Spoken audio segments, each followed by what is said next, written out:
And a good Friday morning to you. Welcome into the Nick Craig Show, streaming live this morning on YouTube, Rumble, and X. Don't forget that you can take the show with you 24/7 on demand by checking out the Nick Craig Show in your favorite podcast app. You can also listen on the website by visiting that. It is nickcraig.com. A good Friday morning to you. A scorcher out there over the next couple of days. Temperatures expected to be in the 90s today. It was very close to 90 yesterday. Looks to be a very nice weekend across southeastern North Carolina. Hopefully you are getting ready for that. However, before we can get into the weekend, we do have some news this morning. A major announcement. I mentioned this yesterday towards the end of the show after we chatted with Josie Barnhart about the situation that she's dealing with in the county school system, that New Hanover County Commissioner Dane Scalise and Wilmington City Councilman Luke Waddell, their name appeared on a document out of the UNC Board of Governors at the statewide level. That's the group that oversees the entirety of the UNC system as appointees to UNCW's Board of Trustees. The Board of Governors had their meeting in Raleigh yesterday, and both votes did pass, and the University of North Carolina at Wilmington will have two new members to its Board of Trustees. It will be Dane and Luke. They will start serving their term in July, according to details. The chancellor saying, quote, their dedication to public service and investment in the Cape Fear region will help the university align our goals with local and regional developments, enhancing our mission to transform lives through education and community engagement. Now, with this, the UNCW Board of Trustees, every UNC system school has a Board of Trustees. And, we've looked at some issues, and I remember discussions over the past couple of years with the former members of the Board of Trustees. And, UNCW, fortunately, it seems like things are on a better path. But you go back just a couple of years ago, and UNCW was dealing with some major issues. Of course, the saga with Mike Adams that ended so horrifically with him taking his own life after putting up with decades of harassment within the school system over at UNC Wilmington. He ended up suing the school, got a $500,000 payout from a court as it related to some of the issues there. Back in 2021, you had a UNCW professor that posted on social media about blowing up Republicans. I mean, and it's unfortunate because And this is something that is not unique to even the UNC system or UNCW. This is the broader discussion and conversation over what many institutions of so-called higher learning have become.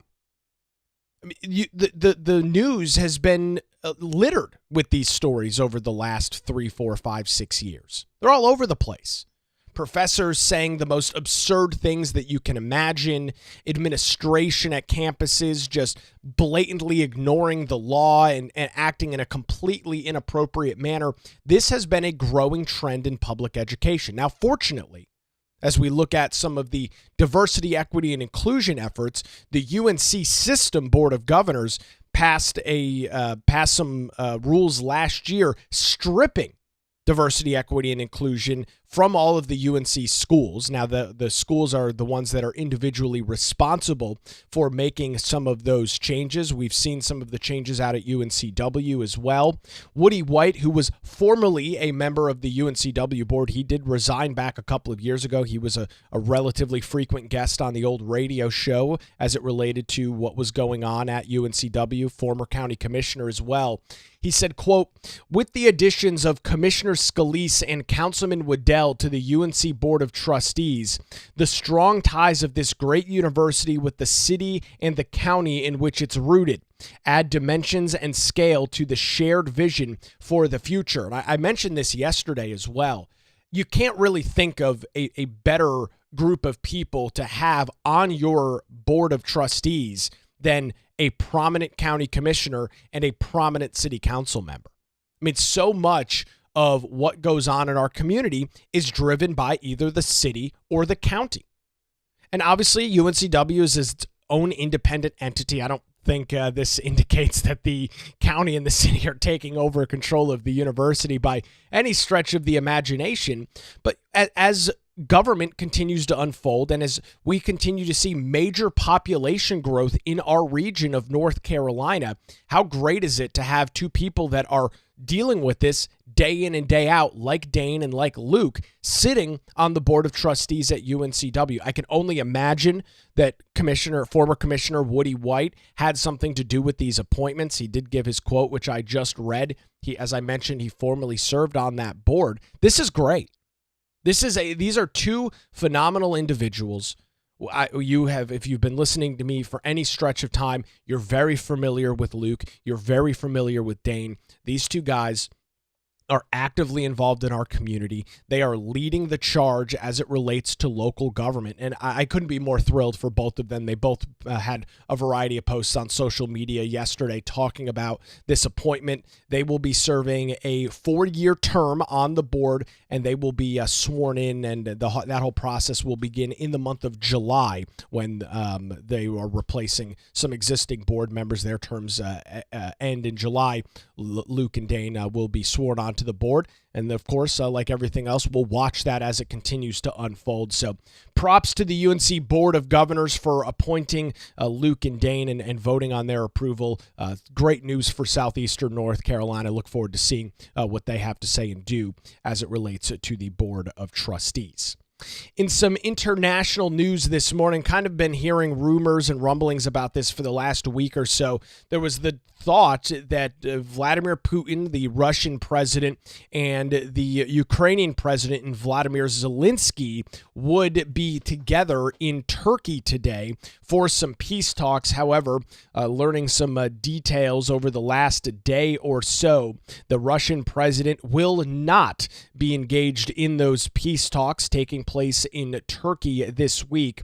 The Russian delegation list, which was published by the Kremlin yesterday, does not include the Russian president on that list. Of course, this whole thing is incredibly frustrating to watch.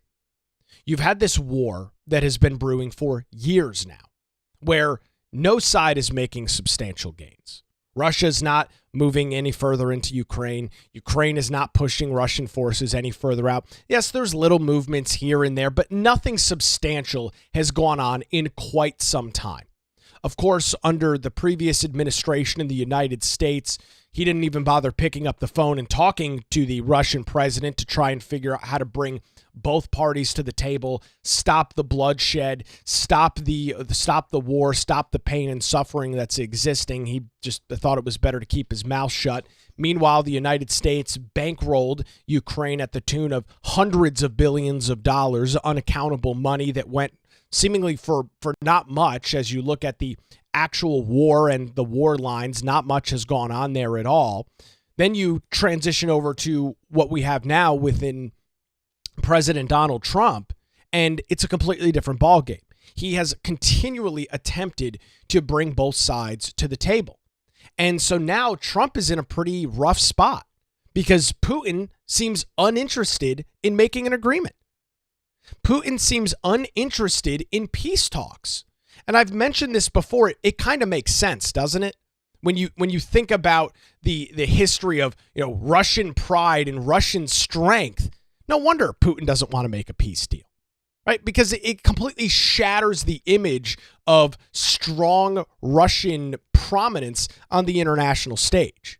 I mean, if you think about this logically, and obviously I'm not taking anything away from the atrocities, the situation that has unfolded, all of the death and destruction. But when you look at it from a geopolitical standpoint, Russia is a massive country with a crazy amount of resources.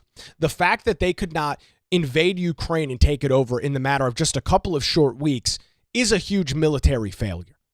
Now, I'm not saying I wanted Russia to do that, but when you're looking at it from a pure military might, a pure military and strategic standpoint, when you look at the size of the Russian military in comparison to some of the defenses in Ukraine, this should have been, on paper, a relatively easy thing if the Russian president wanted to do it.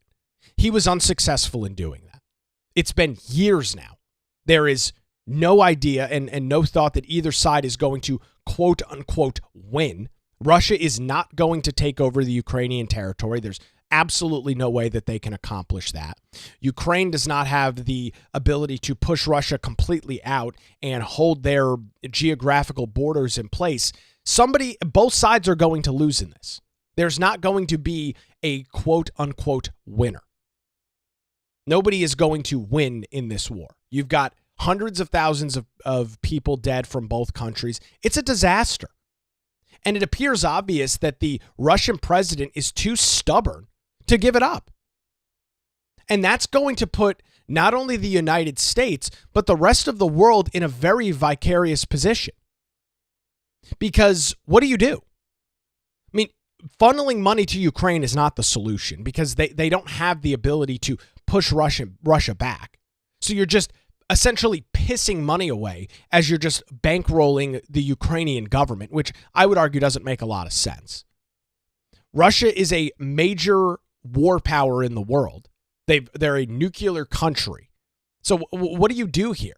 But yes, you can increase sanctions and all of this other stuff. I don't think that has an effect. And honest to God, this morning, as I've been reading about this over the last couple of days, I don't know where we go from here. The Russian president is too stubborn to give up and admit that he lost. I mean, that's what this comes down to. The Russian pride and his ability to admit, yeah, we lost. We were unsuccessful in our military attempt to take over another country. He's unwilling to admit that. And it's obvious that he's unwilling to admit that. He did have a call with President Donald Trump back, it was probably about a month and a half or so ago. Presumably, Trump encouraged him to keep going with these peace talks. And while there is going to be a Russian delegation in Turkey, the actual president is not going to be there. It would be the first time that Putin and Zelensky would have met face to face since this began.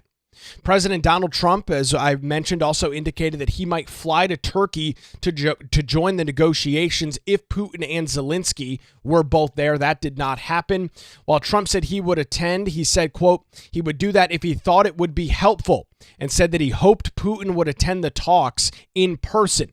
The list of the Russian delegation published by the Kremlin strongly suggests that the Russian leader will not be there. Obviously, a last-minute surprise could change that, but it seems unlikely that that is going to be the case as it stands right now. So, for all intents and purposes, the war continues with a off-road that I don't really see right now. An ability for this to end, I just don't see. Russia's not going to give this up, and Ukraine can't push them out. And honest to God, I don't know what you do. And I suspect you're probably going to see one more effort from the United States in really trying to pressure, at this point, the Russian president to get his head out of his ass and come to the negotiating table and figure this thing out. And then the U.S. is just going to be done because there's nothing else to do.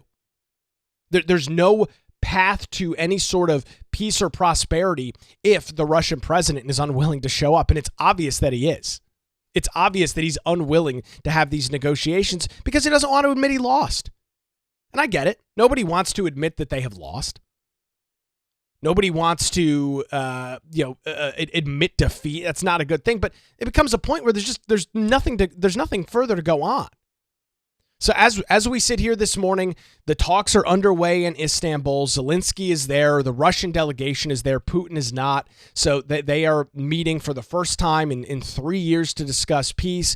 That is happening right now. Hopefully, even without the Russian president being there, the delegation is able to come to some sort of agreement. At this point, I just don't know. And all you can do is continue to ratchet up pressure on Russia, but I think it's a pride issue at this point. I think that the Russian government, specifically the Russian president, cannot admit that he was unsuccessful in his military operation, and I guess that means what? The war just goes on forever? You just keep this raging at nauseum permanently? I mean, that's not a solution either. I'm struggling to figure out kind of where you go with this from here. However, we will keep an eye on it. Hopefully those talks are successful this weekend or today and over the weekend. And hopefully when we are back together on Monday morning, we've got some substantive things to talk about as it relates to this agreement between Russia and Ukraine to figure out how we get this thing under wraps. So that is what's going on as it stands right now. Breaking this morning as well, just a couple of minutes ago from Axios. According to Trump, he says that the United States has made Iran an offer regarding a nuclear deal, noting that the country must act quickly or, quote, something bad will happen. So there's some comments coming in from the president. He's on this final leg of his trip today. I thought it made more sense on Monday to kind of do an overall recap of the president's visit. He's got one more day in the Middle East. That's today. So on Monday, we'll really dig into everything that came out of the discussions in the Middle East as they continued to unfold. He's in the United Arab Emirates this morning, the UAE, taking a tour of various parts of the UAE this morning with some dignitaries and leaders over there. So that's continuing as well. We'll continue to track the president's work over there. Just in some of the preliminary information that's come out, striking major deals with U.S. businesses, Boeing, as we covered the other day, GE Veronis, which has a major facility here in New Hanover County, the GE plant for planes and wind and gas turbines, a lot of things coming out of that as well. So we'll dive into and kind of do a full recap of Trump's trip coming up on Monday. So hopefully you'll stay tuned for that. Turning our attention to some other news this morning, James Comey.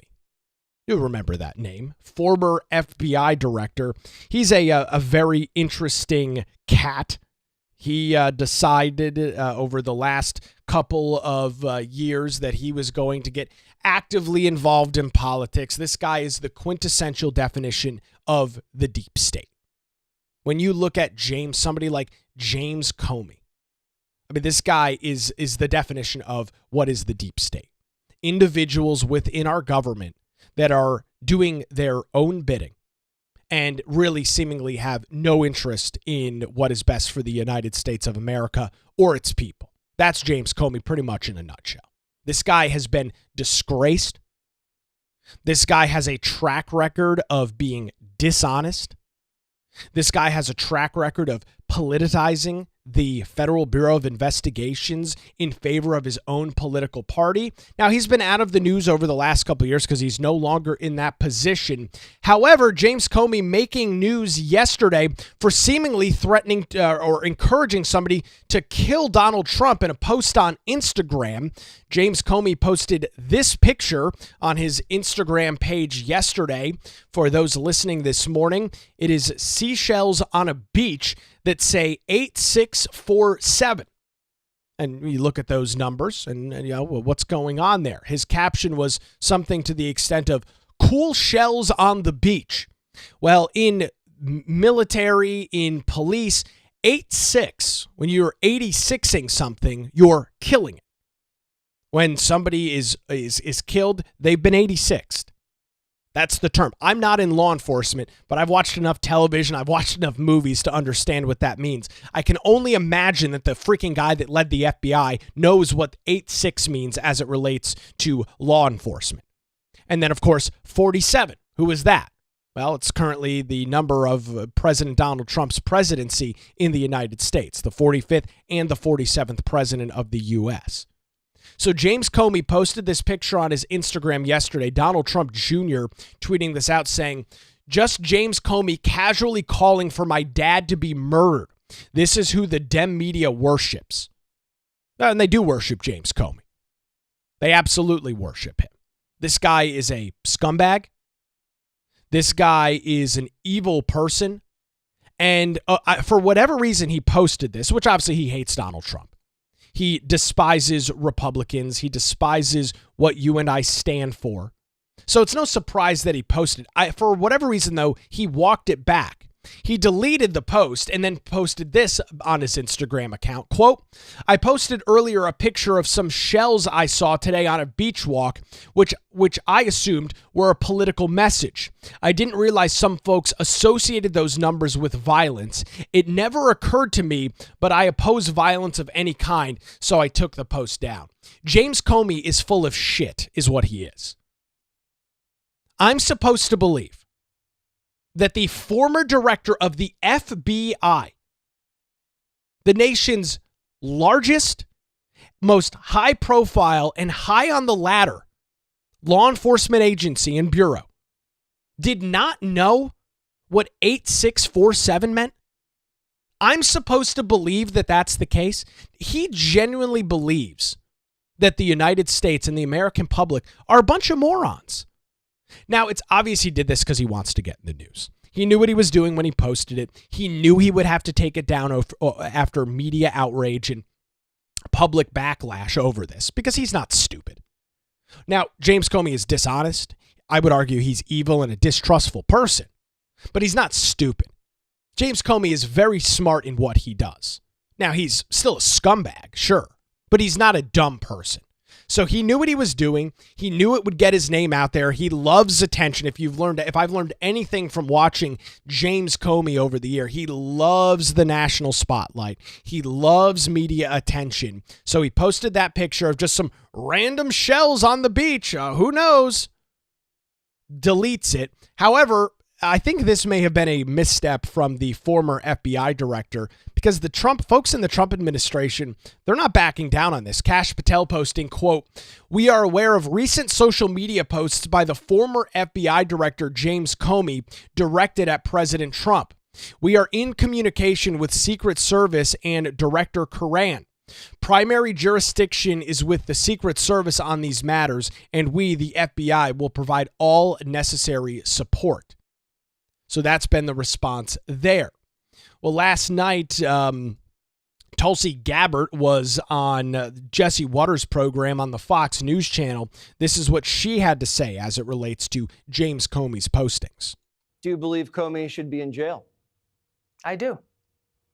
Any other person with the position of influence that he has, people who take very seriously what a guy of his stature, his experience, and what the propaganda media has built him up to be, I'm very concerned for the president's life. We've already seen assassination attempts. I'm very concerned for his life. And James Comey, in my view, should be held accountable and put behind bars for this.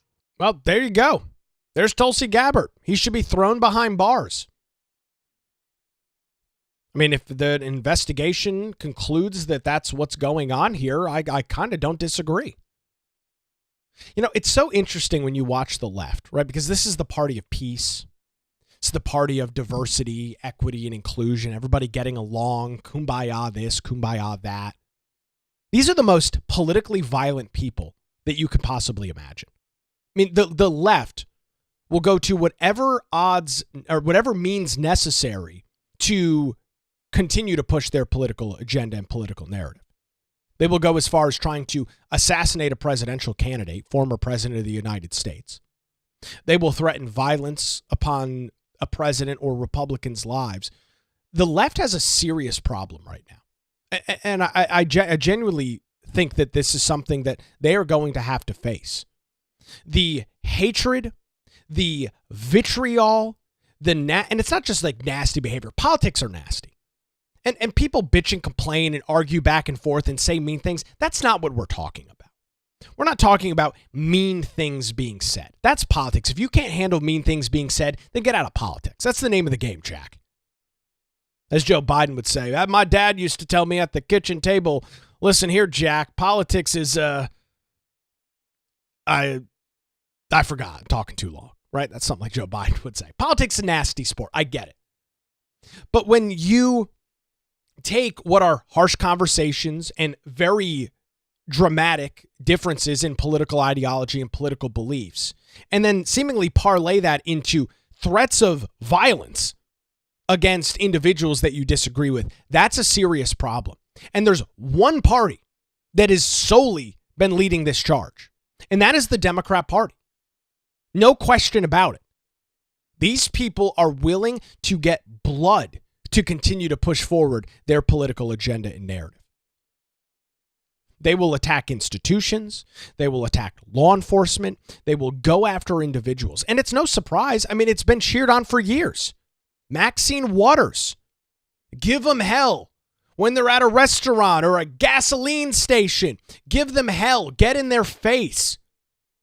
Chuck Schumer talking about the whirlwind that is going to come against Justices Brett Kavanaugh and Amy Comey Barrett. It is whipped up and ginned up by Democrats. And so when you've got the former FBI director posting this on Instagram, he knew damn well what he was doing. Comment coming in on our Rumble chat this morning, this Comey BS is a distraction from something. I wonder what, or is it an extremely slow news day? I don't know if it's a distraction from something. That is, of course, pretty typical and a very keen insight there. I think this is a guy that just strives for attention. I mean, you have to go back multiple years to remember when James Comey was in the spotlight, right? Over the Hillary Clinton email stuff and all of that. This guy loves national attention. James Comey loves being talked about. And he knew he could get talked about with this. He knew that Republicans would talk about it. He knew people like me would talk about it. So he did it. Not me in particular, but folks in conservative media. The big difference is, unlike the past, this administration is not going to put up with this stuff. And if the former head of the Federal Bureau of Investigations wants to make active threats against the President of the United States, there's a strong possibility that he finds himself in some serious hot water. There's a strong possibility with Trump 2.0, with individuals like Kristi Noem and Kash Patel and Tulsi Gabbard, that these individuals are not going to put up with this crap. And that James Comey very well could be brought in by the Secret Service to testify as to what he was trying to do. Now, of course, he'll turn it into the fact that he is a victim of this, and he was, just some random shells on the beach happened to read 8647, something of that nature. So maybe he's looking for some media exposure. Aqua Blue's got a good point. Does he have a book coming out soon? That's a great question. That would be a great way to get your name back in the press. James Comey is just an attention whore. I mean, he just loves attention. And it's obvious that this is what this was to do. Then his half-assed statement after the fact, which I'm sure was already pre-written. I refused to suspend belief in reality to the point where I'm going to tell myself that James Comey meant something else by the fact of what he posted. And if in fact he didn't know what that means, then I guess that shows that he was completely unqualified to be the director of the FBI. If he doesn't understand what that is, then he absolutely was not qualified for that position. I think he was. I don't agree with hardly anything he did. James Comey's a smart guy. He's a very savvy political operator. James Comey knows what he is doing. He's a very intentional person. And I don't think you can argue that, even though you disagree with him politically. Smart and savvy political operator. No question about that, any way, shape, or form. So we'll see in the next couple of days whether any more controversy surrounds this. We'll see if the Secret Service gets involved and starts dealing with old James Comey there, loving being in the media spotlight. Caught a very interesting video on X yesterday. This was posted by the @Breaking911 account on X, which if you're not following them, you definitely should. And it's a video of ICE agents tackling a man in a pond outside of a Mecklenburg County courthouse. This is in Charlotte. Take a look at this. Sorry for you audio listeners. You can see the post over on our show notes over at patreon.com/Nick Craig. Take a look at this.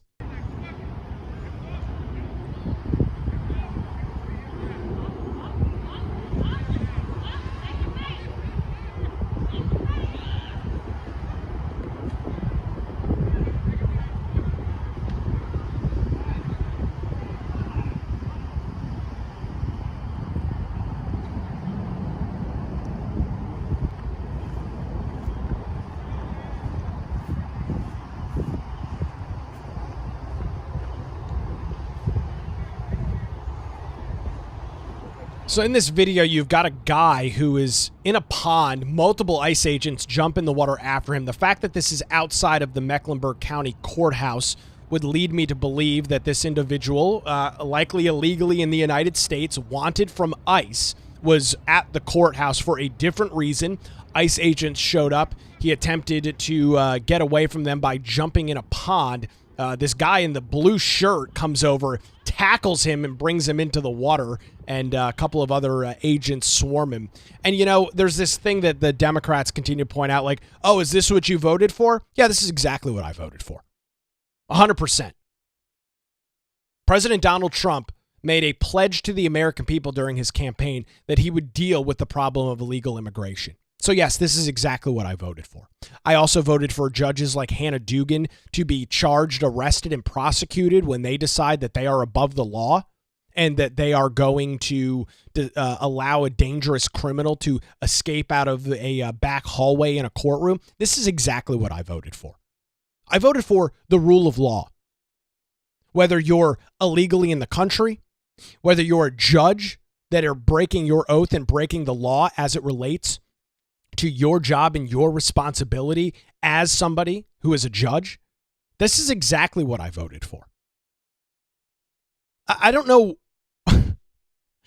I don't know why people are against this. Why are you against people that are illegally in the country being held responsible for their actions? Why are you okay with individuals knowingly and willingly breaking our laws and coming into the United States? It just makes absolutely no sense to me. And it doesn't make sense to the vast majority of American people either, because when you look at political polling, which we'll do coming up here in just a minute, when you look at political polling, you'll find out very clearly that the American people are in favor of deportations. The American people are in favor of getting folks that are not legally in the country, dangerous, hardened criminals, out of the U.S. They don't want these people in their neighborhoods, in their communities. It's a losing political issue for the left, and damn if they won't just continue down this road. I don't know what their game plan is, but they are barking up the wrong tree on this issue. It is a losing political stance by every single possible metric. Every single possible metric. So, great video, great work by ICE agents. These guys aren't supposed to be here, and they shouldn't be. So they're doing their job and holding these individuals accountable. Well, even when you've got people like the Mecklenburg County Sheriff and Gary McFadden, who wants to ignore ICE detainers and do whatever he damn well pleases as well. As I mentioned, we will jump into some political polling coming up here in a minute. But before that, I want to tell you about the Law Group here in Wilmington. When legal challenges arise, make sure you put your trust in the Law Group. Since 2003, their experienced attorneys have provided high-quality, affordable legal services across eastern North Carolina.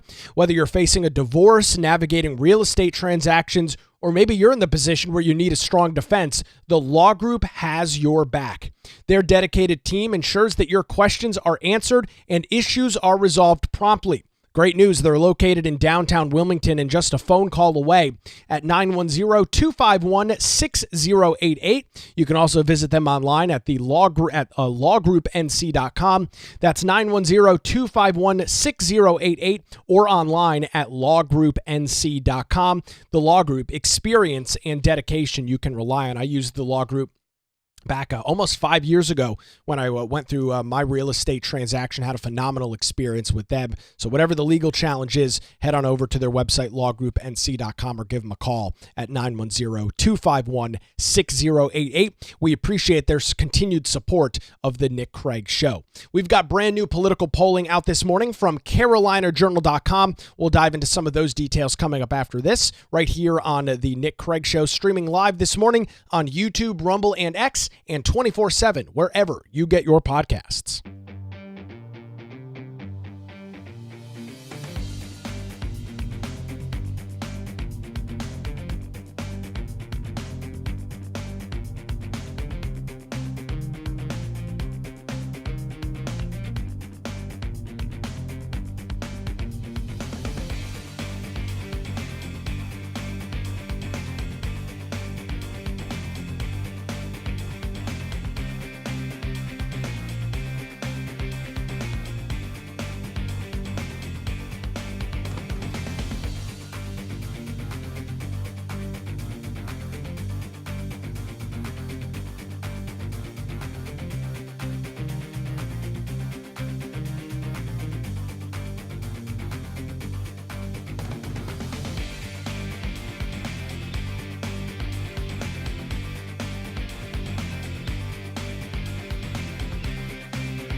Good Friday morning to you. Welcome back to the Nick Craig Show, streaming live this morning on YouTube, Rumble, and X 24/7, wherever you get your podcasts. We've got a brand new poll out this morning that is available over at CarolinaJournal.com. Full disclosure, I do work with Carolina Journal. I host their radio show in Charlotte weekday mornings, 5 to 6 a.m. It's called the Carolina Journal News Hour, and often we do political polling throughout the year, and off years like we are here in 2025 every couple of months. And so we dove into a variety of questions, and I thought some of the responses were interesting. So we're just going to kind of scroll through and look through some of the polling here this morning. We're going to start off with the economy. That was one of the major focuses of this poll. And so the question was this: overall, do you think the economy is getting better, getting worse, or staying the same? And 30, almost 54% of people said that they felt that the economy was getting worse. The big number to note here is this 37% saying that it's getting much worse. Obviously, tariffs are a big discussion at the federal level. President Donald Trump has stayed strong on his tariff message, whether you like it or not, and that is having an impact, or at least a perceived impact, on the economy. Now, certain sectors of the economy have in fact improved. Right? The prices at grocery stores have come down. Prices in gas have come down as well. So within about 100 days, I think this is a pretty reasonable and realistic response when you look at how many people were upset with the economy back last year. That was one of the major reasons that they elected President Donald Trump. That was one of the reasons that so many people showed up and supported him. It was the economy, or in the case of the Biden administration, the failure as it related to the economy. So this, it should be a relatively concerning number for the Trump administration. I know that some of these tariff deals are being made. The question really is, and I brought this point up before, midterm elections are next year. Primaries are in March. We're 9 months away from primaries taking place. If this sentiment still exists as we go through the summer of next year, it's going to be a really tough election for Republicans. By the way, all over the place. Like, it's not just going to affect the U.S. Senate races. It will affect county commission seats. It will affect town council seats. It will affect school boards and the General Assembly. If this polling is still accurate a year from now and the voters still feel this way, that's going to be a problem for Republicans to deal with. So that was a question on economic change. Now, this is not surprising answer to this question. How likely do you think it is that higher tariffs on imported goods will result in you paying more for products that you buy? No surprise here, 75% of people said likely, 19% said not likely, and about 5% were unsure. This has been something that the administration has telegraphed, that, in order to gain long-term strength for the United States, in order to build some of these long-term relationships and get the U.S. economy on track for the long term, you're going to have to deal with some short-term pain. And there's the saying, short-term pain for long-term gains. That's the saying. And the question is, as I was just mentioning, how long are the American people willing to put up with this? How long can the American people sustain what could be significantly higher prices in various sectors? Right? Even though you might like Trump, even though you might like Republicans and like some of these ideas, if your paycheck is shrinking month after month not because you're getting paid less, but because things cost more, that's going to have an impact. Whether you love Trump or hate him, it's going to have an impact.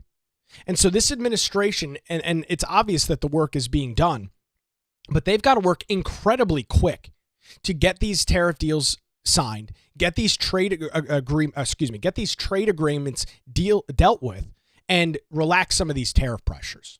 Because there's the American people, especially coming up off the last 4 years, can only take so much. There's only so much wiggle room in middle-class America's budget to deal with impacts in prices. And so that is not necessarily a surprising number as it relates to this. 75% of people thinking it's going to have an impact. That's what's been said. It's been said by the administration. It's been said by folks that agree and disagree with Trump's tariff plans. However, for the folks that agree with the plans, they're looking for some of those longer-term goals, some of those longer-term objectives to be met. So those are a couple of the questions there on the economy. I thought this one was interesting as well. Tariff benefit timeline. How long of a disruption to the U.S. economy would you be willing to accept in order for the United States to realize any economic benefits from higher tariffs? The largest response to this, quote, the largest response to this was 40.6% of people who said, I do not believe there will be any benefit from tariffs. And I found that to be rather interesting. That even with all of these trade deals and all of these discussions going on, 40% of voters, Republicans, unaffiliateds, Democrats, said, I don't believe there's going to be any benefit. Now, the vast majority of people outside of that found themselves in the 1 to 3 year range as it related to these to tariffs and some of the benefits that will be hopefully reaped by the United States as this continues to take place. So you've got 16% of people that say 1 year and 17% of people that say 2 to 3 years. So that's the time frame that people are in as it relates to tariffs. The next question on tariffs. Which of the following statements comes closer to your view on tariffs proposed by President Donald Trump? The largest response to this was, tariffs raise consumer prices and hurt businesses that rely on imported goods and raw materials. 48% of people said that. However, just behind that at 40% was, tariffs are necessary to protect American industries and reduce dependence on foreign countries. So, those numbers are relatively close. 8 percentage points is not a major gap. It's substantial, but it's not a major gap. So you've got a very close split here between hurts consumers and hurts the businesses, while other folks are saying, well, hey, we've got to protect American industry. We've got to protect from the intellectual property theft that exists in places like China, who take U.S. products and goods, rip them off in the international market, and start shipping them throughout the world. It's a huge issue for American business. So I thought that was an interesting response there as well. A couple of more questions as it related to worker shortages and things of that nature in the poll. I'll have the link for some additional details on that. I then want to go into favorability. I thought that this typically Carolina Journal asks this in its polls. And so looking at the image of Josh Stein, he's been in office now since the beginning of January, and he has a very strong favorability rating, 48.1%. That is a strong favorability rating for Governor Stein. Is unfavorable only at 23.9%. And I think, as you look at these numbers, there really hasn't been a lot of controversy for Stein yet. He's only signed 2 pieces of legislation into law. One of them dealt with Hurricane Helene relief. The other he just signed this week. And so there really hasn't been a big battle. There's not been big discussions over the budget. There haven't been big discussions over some of the various left versus right political issues that exist in our society. So I'm not necessarily surprised that his favorability is as high as it is right now, because he really hasn't been battle tested. There hasn't been a big blow up, a big conflict yet where he's really had to draw a line in the sand. Yes, he's made statements. Yes, he's made comments. But for the vast majority of North Carolinians, and I want to state this point because I think it's important. You listening to this show this morning, I love you. Thank you for listening. I appreciate your support. You are odd. I am odd. We are in the 1% of individuals that follow politics. Those folks that listen to talk radio, listen to conservative-leaning podcasts and things of that nature, you're in the 1%. You are hyper-focused on politics. You understand the nuts and bolts of what's going on. And so when you look at polls like this, you have to remember a political poll, especially one like this, is looking at a vast group of voters. You are looking at a group of people, some that are super politically informed and some that don't follow politics at all. And look at this. 9% of people have never even heard of Josh Stein in this poll. These are North Carolinians that responded to this poll conducted by Carolina Journal. 9% of people have never even heard of the governor. And so when you look at this favorability versus unfavorability, this number is not surprising to me. It's not shocking to me. I suspect, at least this is what I expect to happen, Stein will come at odds with the Republican-led GA over a vast majority of legislation that they passed this year. He will come at odds likely over the budget as well. And once that happens and he's out in the public speaking about some of this stuff, you might see his favorability numbers start dipping just a little bit as he's battle tested and as some of these issues come to the forefront. So that's the image of Josh Stein. Now, turning our attention to President Donald Trump. His favorability currently sits at 45.5%, his unfavorable at 50.8%. Not necessarily surprised with that as well.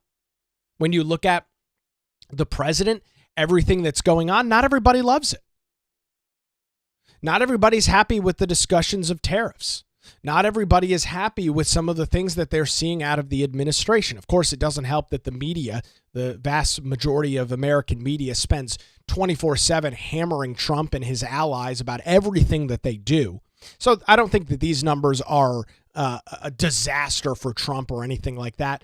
Favorability in the mid-40s for a president is pretty typically a good number when you look at when things start to get iffy. It's when you start dipping into the 30s. That's when you're starting to deal with the problem. That's where Joe Biden was in the summer of last year. His approval and his favorability rating were, in fact, in the mid-30s. And that's when you really start running into an issue. 45, 50, I don't really think this is a big issue for the president. So that's the favorability of Donald Trump. Now, I found this to be pretty eye-popping. Senator Tom Tillis. We've talked about Senator Tillis a lot. His favorability rating is only 26.4%. Now, that's a problem. When you have a Republican senator, we only, of course, like every other state, have 2 senators, and your approval rating is less than 26.5%, that's a problem. Now, of course, why is the favorability so low? Well, Democrats don't like him at all. So that immediately right there, you've got half of people that don't like you at all. Then you add in the MAGA crowd, the Trump supporting base that continually finds themselves frustrated with Senator Tillis, finds themselves frustrated with him going against Ed Martin, trying to spike the football on the Pete Hegseth nomination. They're frustrated with Senator Tillis. Now, I've stated before, I still think he probably wins his primary. I don't think that unless somebody comes crawling out of the woodwork, Senator Tillis has so much money, has the ability to raise so much money that he'll probably squeak his way through the primary. And in all likelihood, probably get annihilated in the general election. That's probably what will happen. Now, we don't know who the candidates are going to be. The lines have not been drawn yet, but that's probably what happens. It's going to be a very tough race for Republicans in 2026, and it's not going to be helpful when Senator Tillis is finding himself at odds with the MAGA base and the Trump crowd. Even though Trump is likely to probably come out and support Tillis, it's still going to be a hard pill for a lot of people to swallow, and it could very well affect him in the general election. So his favorability rating is atrocious at 26.4%. His unfavorable rating, 46.1%, and about 18% of people have no opinion. And once again, 9% of people have never heard of Tom Tillis. So it goes to show you how many people are just not actively involved in politics at all. So then we look at Roy Cooper, who is somebody that has come forward as a likely opponent for Senator Tillis in that primary race next year. His favorability, well, still incredibly high, 47.5%. Roy Cooper did a phenomenal job as governor, keeping his favorability very high. He did have very strong battles with the North Carolina General Assembly and Republicans, but for whatever reason, Teflon Roy was able to withstand it, and he is still a very popular figure in North Carolina. 47.5% favorability, his unfavorable at 36.6%. 11% have no opinion, only 4% have not heard of him. So this is a strong number. If I'm Roy Cooper and the folks behind the scenes figuring out what Democrats are going to do as it relates to the Senate race, that's the primary will be in March of next year, this is a good poll. These are very good numbers for Roy Cooper. And this would likely cause him to have a very strong lead in an early race. getting some comments in on Rumble this morning. No way does Trump come out and support Tillis. I disagree. I think Trump absolutely comes out and supports Tillis. Because I think the reality is Trump knows, or people around Trump, I should say, that if there's going to be a Republican to battle against Roy Cooper, who is an incredibly popular, successful figure in North Carolina, it has to be somebody with very broad name ID. It has to be somebody like a Tom Tillis. Now, I'm not saying I agree with that. I'm not saying that that's what I want to happen, but that's just the fact of politics. That's just how this game is going to play out. You can't put somebody that does not have strong name ID up against the former 8-year governor of North Carolina and think that they're going to win the election. That's just not how this works, especially for a Senate race. Especially for a race that is going to be, I would argue, maybe one of the most expensive Senate races next cycle. There is a very strong possibility that this North Carolina Senate race is the most expensive race in the 2026 election cycle. We are going to be bombarded with this election because it's very important. So, again, we are way too far out from this to be going on to full-on predictions, but I do think Trump probably comes out and supports Tillis. And so then that begs the very interesting question for folks that support Trump. If you support Trump, then you have to go with his endorsement, right? And this is kind of the dichotomy that's being created a little bit in the Trump camp. You get frustrated with Senator Tillis when he doesn't support Trump, rightfully so. That's a fine reason to be frustrated and upset. But then at the same time, if Trump does come out and support Tillis, then how can you put yourself in a situation where you're going against Trump? You see the dichotomy there? I'll just say it frankly. It's hypocritical. You cannot be pissed at Tom Tillis for not supporting Trump's nominees and then at the same time disregard what the president says as it relates to a Senate candidate. I mean, that's just the reality. I think it's incredibly hypocritical. You either need to be, and I'm not saying you need to be this, but if you're going to be ride or die with President Donald Trump, then you need to be ride or die. And if you're going to support the things he supports, then that's what you have to do. I don't know how you can be frustrated that people aren't following him lockstep and then you yourself not follow him lockstep with his endorsements. I have an issue with that.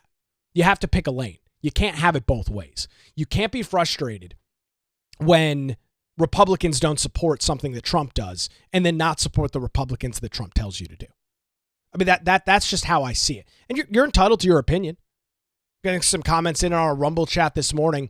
I think you're right about Trump and Tillis, but we have to find a star to primary Tillis. North Carolinians are done with him. Oh, the numbers prove very much that's the case. He's got a 26% favorability rating. It's atrocious. Saying I will support Trump but will not vote for Tillis. That's your prerogative, and that's a fine thing to feel. But I see an issue with being pissed at Tillis for not supporting Trump, but then not supporting Trump's backing of potentially Tillis. And to some of the comments about a star emerging, I agree with you. I think it's time for a star in this seat. However, this election cycle is not the time for some random person to primary Tillis. And the issue that you're going to have is a bunch of people that do not have strong name ID are going to jump in this primary. And that's going to split and fracture the vote amongst, half a dozen candidates with little name ID and allow Tillis to easily squeak through the primary. That's how this happens. Republicans are phenomenal at this. We run 30 candidates in the primary, completely diluting the grassroots vote, grassroots vote. And then the incumbent, in this case, Senator Tillis, will go through because all he has to get is, I think, 30% of the vote and he wins in the primary. Or 35 or 40, something like that. So don't shoot the messenger. I'm not saying this is what I want to happen. I'm bringing you this information from a political standpoint, from an objective of this is how politics work. And even though Trump is probably frustrated with Tillis, even though Republicans in North Carolina are frustrated with Tillis, he's the strong candidate. Now, there is the possibility of somebody like a Dan Bishop going for this position. I think somebody like Dan Bishop in that spot, in that primary, could make things very interesting. Dan Bishop has the name ID. He ran a major statewide election last year as running for attorney general. He does have the backing of somebody like President Donald Trump. that could make things very interesting. That could make things very, very interesting. But outside of somebody like Dan Bishop, and that's probably the only name, that really is the only name that comes to my mind right now. That for anybody else, it's going to be hard. Now, but presumably a congressperson could do it. One of our current 14 congressional representatives, 11 of them are Republicans or 10 of them are Republicans. One of them could throw their hat into the race. But really, what matters more than anything else is the Trump endorsement. Who is able to secure that endorsement? Who is able to secure Trump's support? And if it's Tillis, he wins the primary. And then it's going to be incumbent on Republican voters, Trump voters, to back Trump's candidate or allow a Democrat to win. That's really what it's going to come down to. So that's at least some of the details from the Carolina Journal poll. It is up this morning over on their website, carolinajournal.com.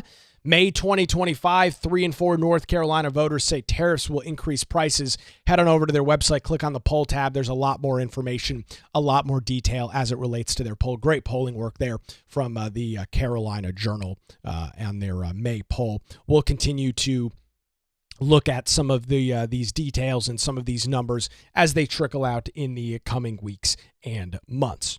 Well, hey, that's going to do it for a Friday edition of the Nick Craig Show. Thank you so much for spending this week with us. Well, again, thanks to the Law Group here in Wilmington for their continued support. Visit them online at lawgroupnc.com. I hope you have a fantastic weekend. We are back with you Monday morning, live 7 a.m., YouTube, Rumble, and X, and 24/7, wherever you get your podcasts.